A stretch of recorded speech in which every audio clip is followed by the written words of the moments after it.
Can you describe a typical day for a showrunner who is both in a writing room and in production?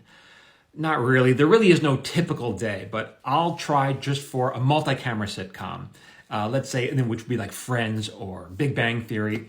So on a multi-camera sitcom, each day is different, but let's just take one day. So the writers will convene, let's say 10 a.m. They all come in the morning, right? And we're all sitting around a table, and the showrunner will lead the discussion on breaking the story for a future episode. Now, story breaking means figuring out what it's about, what the act breaks are, what the middle of Act 2 is, all the bones, what are the storylines. You're not writing, you're just figuring it out on a whiteboard. And this process can easily take a group of professional writers easily 4 or 5 days to break a story if it's done right, okay?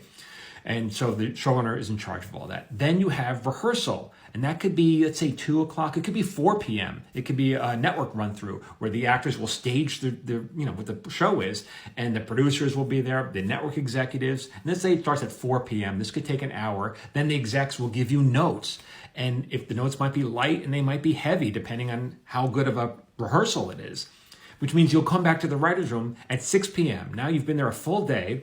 And then if it's a big rewrite, the PA will go off and get dinner.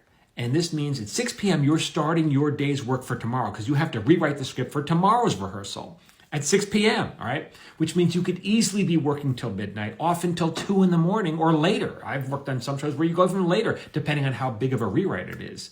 But it all comes down to breaking the story, which is why breaking the story is so crucial. And that's what I teach in my writing course. If you're interested, you can go here to learn more about that. But that's a typical day for a showrunner. And the showrunner, again, is leading the rewrite on a multi-camera show. For a single camera show, I'll talk about that in another video, but I'm already exhausted. Keep following me here. I'm Michael Jamin, writer.